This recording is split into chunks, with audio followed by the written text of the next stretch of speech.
Първият съвет, който бих отправил е редовно да проверяват дали работодателя им прави осигуровките в Националния осигурителен институт.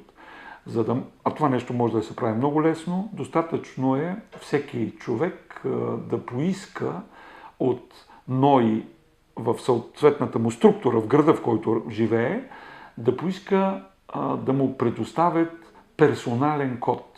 С този персонален код всъщност той ще може директно по интернет да получава ежедневно информация какви вноски е направил работодателя, това вноски върху цялата заплата ли са му и по този начин да упражнява и контрол за защита на своите интереси.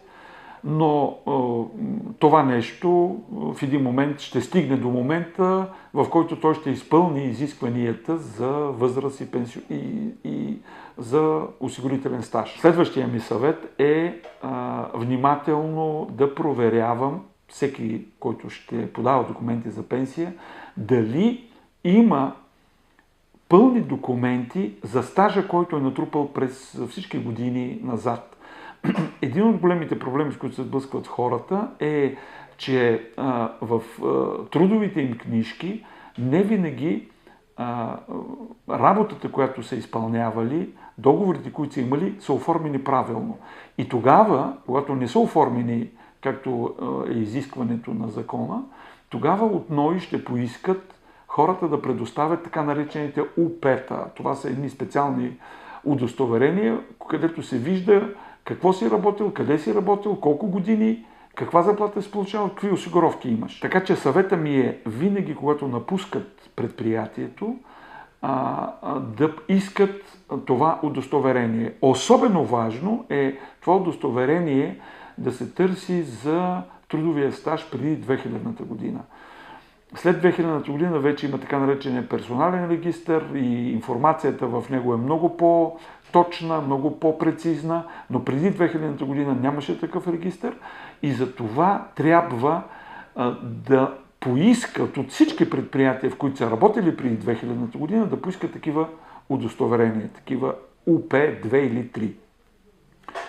Следващия ми съвет е, след като вече са събрали всичките свои документи, да проверят, и то да го проверят директно в НОИ, дали стажа, който те имат и който те считат, че е бил от първа или втора категория, дали НОИ ще го признае за стаж от първа или втора категория. Напоследък има много случаи, в които работниците и служителите, които предстои да се пенсионират, мислят, че имат стаж, който е от по-тежките категории, първа или втора категория, защото така се е говорило в предприятието, в което работят. В момента обаче, когато отидат в НОИ, НОИ им казват: не е вярно, по документите, които имате, вие сте трета категория, а не първа или втора, а това много сериозно влияе върху правото им за пенсиониране и върху размера на пенсията. Така че, за да не преживеят някакво разочарование и да се окаже, че мислят, че вече са изпълнили изискванията за пенсия, а се оказва, че не е така, трябва внимателно да направят проверката, след като са събрали всички документи и особено ако имат сред тези документи работа, която те смятат, че е от първа или втора категория труд, да проверят в НОИ, НОИ ще признае ли тази работа за работа от първа или втора категория. Когато вече всичко това е направено и всичко е наред и те притежават необходимата възраст и стаж за пенсиониране, последният съвет, който бих дал, е да поискат от НОИ, да проиграе НОИ, както се казва, през софтуера, през компютрите, да проиграе каква пенсия като размер биха получили, ако предоставят едни или други години трудов стаж и осигурителен стаж преди 1997 година. Защото все още ще има много хора, които имат стаж преди тази възраст, преди тези години, придобит при 1997 година, а там има значение кои години ще посочиш, за да се види размера на пенсията. Това може със сигурност коректно да бъде направено единствено при специалистите от НОИ. Затова и предложението ми и съвета ми е, когато съм събрал, човек е събрал всички документи, да отиде в НОИ и да каже, ето, предлагам с тези години преди 97 да проиграем един, втори, трети вариант, за да видим кога ще получа най-изгодната пенсия. Това ще му помогне наистина да защити интересите си. Солидарният фонд или пенсията от НОИ или така наречената държавна пенсия, тя зависи от две неща. Зависи от годините трудов и осигурителен стаж, зависи и от вноските, които са правени по време на този стаж.